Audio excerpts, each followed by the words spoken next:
নমস্কার বন্ধুরা, শুভ সকাল আর দোল পূর্ণিমার শুভেচ্ছা জানাই সকলকে। সকাল সকাল সকাল ভিডিওটা মা আর বাবার পায়ে আবির দিয়ে তাদের আশীর্বাদ নিয়ে শুরু করলাম। তো আজকে দোল পূর্ণিমা এবং আজকে হোলি। তো আমরা আজকে সকাল থেকে সকাল সকাল বেরিয়েছিলাম কোনো একটা জায়গায়, তো ঠাকুরতলায় পুজো দিতে। তো কোথায় যাচ্ছি তো সে চলুন আজকে আপনাদের নিয়ে যাই। তো আমাদের বর্ধমান থেকে মা আর বাবা এসে গেছে অনেকক্ষণ আগে। ওনারা মগরা স্টেশনে নেমেছিল। মগরা স্টেশনে নামতে নামতে আমরা পৌঁছাতে পারিনি, বলেছিলাম তোমরা আস্তে আস্তে অটো ধরে এগোও, আমরা আসছি। তো আমরা যথারীতি মগরা স্টেশনে নেমে টোটো ধরে এলাম কল্যাণী ঘোষপাড়া মা সতীমার মন্দিরে। যারা বিশেষ করে নদিয়া জেলার মানুষ আমার এই ভিডিওটি দেখছেন তারা কিন্তু অবশ্যই মা সতীমার মন্দিরটা চিনে থাকবেন, বেশিরভাগ মানুষ চিনে থাকবেন। আর অন্যান্য জেলার মানুষরা হয়তো চিনতে পারবেন না। এখানে প্রত্যেক বছর দোল পূর্ণিমায় বিরাট উৎসব হয়, যাত্রা, কীর্তন, গান, নাটক, মানে সব কিছু হয়। এবং বিভিন্ন পশ্চিমবাংলার বিভিন্ন প্রান্ত থেকে সাধক, সাধিকা, সন্ন্যাসিনীরা আসেন, এখানে আখড়া করেন। প্রচুর হাজার হাজার ভক্তের সমাগম হয়। তো আমি আর ওখানে বেরিয়েছিলাম, তার কারণ হচ্ছে ওখানে আমাদের দোয়ার ধরা আছে আর কি। ওখানে পুজো টুজো দেওয়ার আমাদের ফ্যামিলি থেকে একটা ব্যাপার আছে, সেই জন্য আমরা সকালবেলা বেরিয়েছিলাম। তখন আমরা যেহেতু এখন মেলায় ভিড় চলছে, অনেকটা আগে কিন্তু আমাদের টোটো থেকে নামিয়ে দিয়েছে।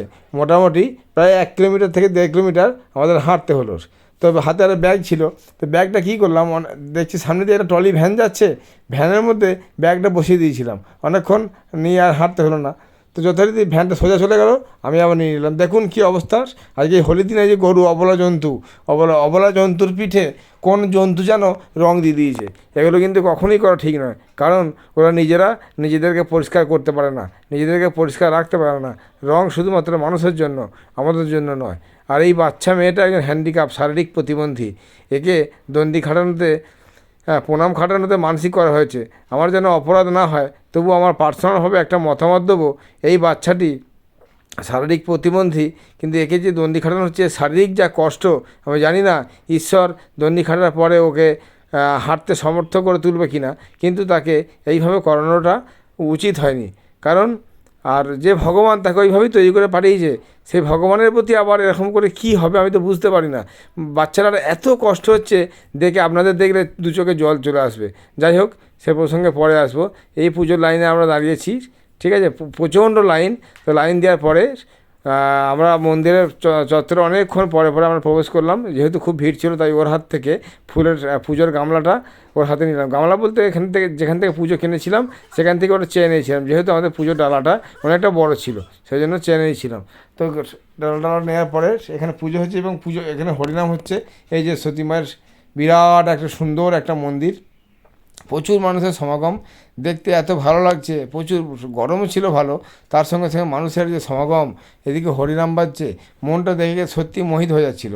এদিকে মা আর বাবা আর পিঙ্কি, আমরা 4 জন মিলে বেশ সুন্দরভাবে ঘোরাফেরা করলাম, চারদিকটা দেখলাম। অনেক দিন আগে আমি, বাবা আর রবি, এই 3 জন মিলে এসেছিলাম। তো আজকে আবার অন্তত 15 বছর পরে আজকে আবার এলাম। আর বাবার মাও এসেছিল অনেক দিন আগে একবার, 15 বছর পরে এলাম। পুরনো জায়গা, বেশ ভালো লাগছে। চারদিকে ঘোরাফেরা করলাম। আর এখানে খাওয়ার সময় আমরা হোটেলে খেতে যাব, কিন্তু আমার মনে হচ্ছিল যে কোনো একটা সাধু বাবার আখড়া যদি খেতে পারতাম, মনটা খুব ভালো লাগতো। তাই হোটেলে ঢোকার ঠিক আগের মুহূর্তে একজন সন্ন্যাসী বাবাকে জিজ্ঞেস করলাম, বাবা এখানে কোথাও অন্নপ্রসাদ পাওয়া যাবে কি? উনি আমাদের ঠিকানাটা দিয়ে দিলেন। ঠিকানাটা গিয়ে দেখলাম, হ্যাঁ, উঠোনের মধ্যে বসে লাইন দিয়ে লোকজন সব সেবা নিচ্ছেন। আমি জানি না, আমরা নতুন, আমরা প্রথম, আমাদেরকে দেবে কিনা সেটাও জানা নেই। বাবাকে জিজ্ঞেস করতে পাঠালাম। বাবা গিয়ে বললো, আমরা 4 জন আছি, একটু প্রসাদ পাওয়া যাবে? তো ওখান থেকে উত্তর এলো, একটুখানি দাঁড়ান, এই ব্যাচটা উঠে যাক, থাকলে আপনারা নিশ্চয়ই পাবেন। আমরা তো বাড়ি নিয়ে যাব না, থাকলে আপনাদেরকে দিয়েই যাব। সত্যি কথাটা বেশ ভালো লাগলো। আমরা অপেক্ষা করলাম এবং মায়ের পরম কৃপায়, আপনাদের ভালোবাসার জোরে, বা যেই সাধু বাবা ওখানে আয়োজন করেছেন ওনার আশীর্বাদে আমরা কিন্তু প্রসাদ পেলাম। কী অপূর্ব প্রসাদ, কী অপূর্ব স্বাদ। মানে পেঁয়াজ রসুন ছাড়া মাছ রান্না, ঠিক আছে, পেঁয়াজ রসুন ছাড়া মাছ রান্না, আর ছিল লাল শাক, কাটোয়া ডাঁটার তরকারি, ডাল। এত সুন্দর খাওয়া দাওয়া করেছেন। শুধু তাই নয়, খাওয়া দাওয়ার পরে যে ওখানে যিনি আয়োজক আছেন, যে সাধু বাবা, উনি অন্যান্য সাধু বা সন্ন্যাসী বা সন্ন্যাসিনীর হাতে কিন্তু টাকা দিচ্ছেন। তো আমরাও শেষকালে ওনার হাতে কিছু সামান্য প্রণামী দিয়ে ওনার আশীর্বাদ নিয়ে এলাম। এখন স্টেশনে আমাদের ট্রেন ধরার পালা। বাবা আর মা বর্ধমান চলে যাবে, আমরা চলে আসবো হাওড়া।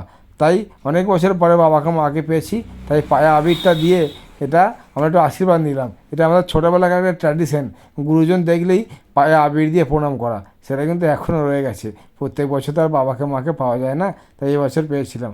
তা করতে করতে এই কুকুরগুলো দেখুন ঠিক এসে হাজির হয়ে গেছে। আমি কী করলাম, পাশের একটা দোকান থেকে ছুটতে গিয়ে বিস্কুট কিনে নিয়ে চলে এলাম। আর মা আর ছেলে, এই দুটো কুকুর দুজন মিলে খুনসুটি করছিল, বেশ ভালো লাগছিলো। দেখবেন রাস্তার ধারে বা স্টেশনে কোনো ফাঁকা জায়গায় যদি একটা বাচ্চা কুকুর তার মায়ের সঙ্গে খেলা করে, কী অপূর্ব দেখতে লাগে, তাই না বলুন? তো যথারীতি বিস্কুট নিয়ে এসে খাওয়ালাম। তো মাটা প্রথমে খাচ্ছিল না, মাটা না খেয়ে তার বাচ্চাটাকে অনেকগুলো খাওয়ালো। তার একটুখানি পরে কিন্তু মাটা খেলো। সত্যি এই জন্যই বলো মা, মা জিনিসটাই একটা আলাদা জিনিস। মা নিজে না খেয়ে আগে বাচ্চাটাকে খাওয়ালো, বাচ্চারা যখন খেলো না, তারপরে কিন্তু মা অবশিষ্ট খাবারগুলো মা খেলো। আর এদিকে দেখতে দেখতে একটা ছাগলবাবু এসে হাজির হয়েছে। ছাগলটাকে হাতে বিস্কুট ছিল, ছাগলটাকেও খাইয়ে দিলাম।